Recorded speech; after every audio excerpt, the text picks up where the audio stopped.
Los autos chinos, por mucho tiempo, eran una burla, copias mal hechas, proporciones desastrosas y trucos visuales mareantes. Como si un algoritmo mezclara un vehículo utilitario deportivo alemana, un Kinder y un episodio de Transformers. Durante años, China sacó copias de autos europeos que se parecían tanto como Johnny Cadillac se parece a Johnny Hallyday, el huracán. Tomabas un Porsche y salías con un Zotier. Un Land Rover convertido en Landwind, una copia pirata y un Toyota Corolla replicado descaradamente por BWD. Pero el verdadero problema es que no se quedaba ahí. No solo copiaban, sino que copiaban mal. Las proporciones estaban deformadas, los detalles añadidos al azar y las líneas daban la impresión de que había 3 diseñadores que se odiaban obligados a trabajar en el mismo coche. Era feo, pero estaba lejos de nosotros. Lo veíamos con una mezcla de desprecio y condescendencia pensando, es feo, pero bueno, es chino. Si le diste clic, es porque también piensas eso. Luego, algo cambió sutilmente, pero hoy es muy visible. Primero, te topas con un auto chino con una línea de techo bien hecha. Piensas, mira, no está tan mal. Luego, un vehículo utilitario deportivo que no parece haber sido dibujada en Paint. Un día, te fijas en un sedán de estilo decente. Te detienes, lees la marca, miras el emblema y lo buscas en Google. Descubres que, por primera vez, un auto chino se vuelve aceptable, aunque todavía está lejos de ser perfecto. Aún hay efectos de estilo innecesarios, funciones inútiles y gadgets compatibles con TikTok, pero en general está algo mejor logrado. Nos preguntamos por qué los chinos inicialmente fabrican autos tan feos y qué cambió recientemente. ¿No vieron un tutorial en YouTube sobre cómo hacer un auto bonito? Hicieron algo mucho más inteligente. Dejaron de copiar o de imaginar su propio estilo todo feo y empezaron a comprar el nuestro. Actualmente, muchos autos chinos son diseñados por ex empleados europeos de Audi, Citroën, Porsche o Ferrari. Diseñadores que trabajaron en concept cars ambiciosos y ahora crean vehículo utilitario deportivo para marcas desconocidas. Entonces, ¿por qué el estilo de los autos chinos era tan malo? ¿Cómo está mejorando? ¿Y quiénes son los diseñadores que cambiaron de bando? Eso exploraremos juntos en este video.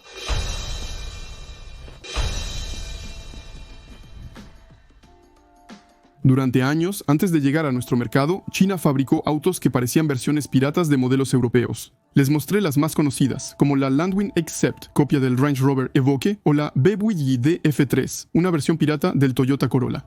Pero eso es solo la punta del iceberg. Debajo, había un mundo paralelo de clones aproximados y copias dudosas. Como la Xuanwan, director ejecutivo que copiaba el diseño del BMW X5 con un perfil y luces traseras casi idénticos. BMW presentó una demanda ante la justicia china, pero como era de esperarse, nunca lograron ganar el caso. También tuvimos la BJ80, copiada de la Mercedes Clase G, pero con plásticos de mesa de picnic y ventanas de manivela. Actualmente, el ejército chino utiliza este modelo. También destaca la Geely Jie, una parodia de la Rolls-Royce Phantom, con una enorme parrilla, vistosas molduras de madera y un solo sillón en la parte trasera para el dueño. Otra joya, la JXI A6, solo el nombre ya es una pista. Un intento torpe de recrear el Audi A6 con una parrilla y unos faros apenas inspirados. Eso ya no era solo una copia, era casi un cosplay industrial, pero para entender por qué estos autos nos parecen tan baratos, hay que hacer un zoom un poco más arriba. Detrás de estos clones torpes hay una industria en plena ebullición. Actualmente, en China existen alrededor de 146 fabricantes de automóviles en operación. Eso es más que la Unión Europea, Estados Unidos y Japón juntos. Lo que ocurre allá no es solo una industria buscando su rumbo, sino un país reviviendo aceleradamente toda la historia del automóvil. Imagínate la Europa de las décadas de 1910 y 1920. Cada ciudad tenía su propio fabricante de autos, y los salones eran una jungla de marcas con pioneros, genios, excéntricos, imitadores y soñadores. Algunos duraron 6 meses y otros se transformaron en Peugeot, Renault o Citroën.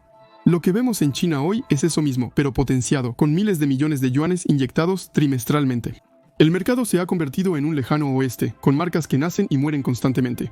El año pasado, el país produjo más de 30 millones de vehículos, triplicando la producción de toda Europa. Y vendió cerca de 23 millones, la mitad aproximadamente eléctricos. Eso supera a Estados Unidos, Japón, África y Sudamérica juntas. En resumen, ya no es un mercado emergente. Es un joven imperio industrial que experimenta, falla, reintenta, adquiere, pivotea y se reestructura a un ritmo sin precedentes. En tiempos de hipercompetencia, la supervivencia no solo depende de la innovación técnica. Para expandirse hay que hacer soñar, seducir y tener presencia. Ahí volvemos a la cuestión del gusto. Si estos autos nos parecían feos, no era solo por su calidad mediocre, sino principalmente porque no estaban hechos para nosotros. En China, el auto no tiene el mismo simbolismo que en Europa. Para nosotros es pasional, cultural, casi sentimental. Allá, el coche es un símbolo de estatus, un trofeo rodante que indica a los demás el éxito alcanzado en la vida. En una sociedad basada en la jerarquía, el respeto a los mayores y el estatus, el diseño automotriz se convierte en una herramienta para señalar la posición social. Los sedanes de 3 volúmenes están desapareciendo poco a poco, ya que los jóvenes prefieren los autos compactos. Y en China todavía se ven como la máxima expresión de la sofisticación, porque crean una separación clara entre el conductor y el pasajero trasero. El auto que importa y se honra es el del jefe, del notable, del más respetado. Por lo tanto, los interiores están diseñados para los pasajeros traseros, con reposapiés motorizados, cortinas opacas, mesas plegables y difusores de perfume. A veces, el asiento trasero es más lujoso que el puesto de conducción, algo imposible en Europa, incluso en un Rolls-Royce. Y por fuera, es el mismo ácido desoxirribonucleico. No se trata de ser discreto, hay que imponerse, brillar y llamar la atención, aunque sea exagerando. La Hongqi H9 es un sedán de representación usado por las élites. Con su parrilla apenas exagerada, parece una fusión entre una Maybach y el vestíbulo de un hotel, o la Tremchi A8. Sí, escucharon bien, Tremchi. Ya ni siquiera es una cara. En la parte delantera es solo un gran sándwich de cromo. De ser posible, habrían hecho solo una parrilla sobre ruedas. Hasta las marcas europeas se han adaptado. Por ejemplo, BMW diseñó la serie 7G70, pensando primero en los clientes chinos. Más imponente, elegante y teatral, con un habitáculo trasero que evoca una cabina de primera clase, la icónica parrilla enorme y las diminutas luces tan comentadas. En DS, modelos como el DS9 fueron diseñados casi exclusivamente para este mercado. Silueta, limusina, reloj pequeño, formas retorcidas, cromo por doquier. Estamos lejos del placer de conducción habitual, pero es justo lo necesario allá, de ahí surge el malentendido.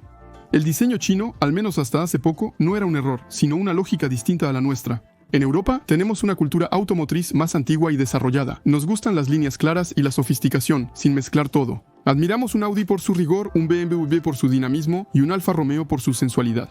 Por mucho tiempo, las marcas chinas no pudieron entrar en nuestro mercado porque no estaban maduras y conservaban su propio código, lo cual no podía funcionar. Hasta que un día entendieron que, para gustar mundialmente, debían adaptarse. Y ahí cambiaron de estrategia, dejaron de copiar, empezaron a reclutar y es ahí donde la historia se pone realmente seria. La fealdad puede venir de un estilo mal entendido, pero la belleza se puede comprar, y eso es lo que hicieron. Desde la década de 2010, los chinos comprendieron que para sobresalir en el mercado automotriz europeo no era suficiente imitar solo los diseños. Comenzaron a imitar estrategias en su ambición de conquista. Llegó el punto en que aparentar ya no era suficiente, debían volverse creíbles. Eso es exactamente lo que hicieron al llevarse a nuestras mejores mentes. Desde hace 10 años, los estudios de diseño chinos se han ido llenando poco a poco de figuras importantes del diseño europeo. Y no estamos hablando de segundones, ¿eh? Los jefes de estudio y los diseñadores que crearon lo que manejas, lo que admiras y quizá incluso los autos que tienes como fondo de pantalla en tu teléfono. Wolfgang Egger, diseñador del Audi A6, participó en el proyecto. Gallardo, responsable de una parte de la historia de Alfa Romeo, incluyendo la WIT C Competizione.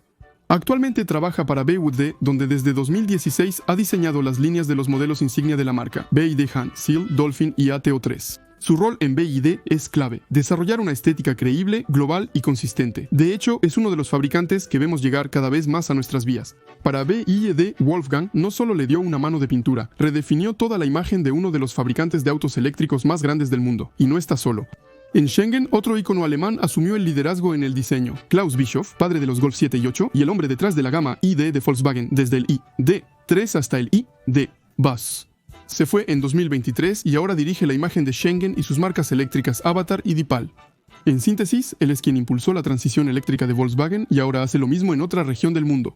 En NIO, el estadounidense Chris Thomason, ex BMW y ex Ford, lidera el equipo. Se incorporó a NIO en 2015 cuando la marca aún se llamaba Nextev. Él diseñó los superautos EP9, los sedanes ET5 y ET7 y supervisó el diseño del centro europeo en Múnich. A su lado, Raúl Pires, ex Bentley, y Adil Benoadi, ex Aston Martin, quien trabajó en la Vulcan. La ambición del fabricante es evidente. Tener un estudio en Múnich es estratégico para seducir a Europa y atraer talento, diseñando en el continente. En Geely, uno de los mayores grupos de China, Stefan Silav es el director general. El hombre al que le debemos el Audi A7 Sportback, la Bentley Bentayga, la Mercedes CLS. Desde 2021 supervisa el diseño global del grupo, demostrando el nivel de talento reunido. En GAC Pontus Fontus, un sueco con experiencia en Renault, Volvo, Kia y Faraday Future, dirige los estudios de Los Ángeles. En Milán tienen un centro de diseño que, aunque aún no produce en serie, se enfoca en el futuro de la marca. Dirigido por Stefan Janin, ex jefe de diseño de autos concepto de Renault, Dongfeng eligió a Henning Knopfle. Ex Volvo Truck y Great Wall Motor reclutaron a Andrew Dyson, un veterano que trabajó en el Volkswagen Touareg, el Chrysler Crossfire, el Saab 9.5 y el Opel Mokka 2020. En FAW se encuentra Giles Taylor, el diseñador responsable del Xantia y especialmente del Rolls-Royce Phantom de 2017. También diseñó el Jaguar XJ de 2010, así que no es un becario común. Chery contrató a Sajdin Osmancevic, un bosnio que trabajó en BMW, Ford, Skoda y Great Wall. En Xpeng, el francés Rafik Ferrag, ex diseñador de Honda, Peugeot y Citroën, lidera el diseño exterior y del auto volador Aerot. Y en Li Auto es un ex Porsche, Benjamin Baum, quien diseñó el último 911 tipo 992 antes de mudarse a Pekín para trabajar en las vehículos utilitario deportivo eléctricas. 7, 8 y 9. Bueno, no voy a seguir más con esta lista. ¿Entendieron la idea? Una parte de la élite del diseño mundial se trasladó al este. La verdadera pregunta es, ¿por qué aceptaron? Hay varias respuestas, pero la principal son los recursos, sin duda alguna. China ofrece salarios más atractivos y es el lugar con mayor inversión en la industria automotriz, con menos restricciones que en Europa. Diseño, investigación, desarrollo e industrialización. Muchas marcas tienen presupuestos nunca vistos por estudios europeos desde los 90. En China hay una libertad creativa donde todo está por inventarse. No hay ácido desoxirribonucleico sagrado, tradición que preservar, ni fanáticos que complacer. Atrévete a replantear todo en un vehículo utilitario deportivo con parabrisas de doble curvatura, firma luminosa en espiral y volante retráctil. Adelante.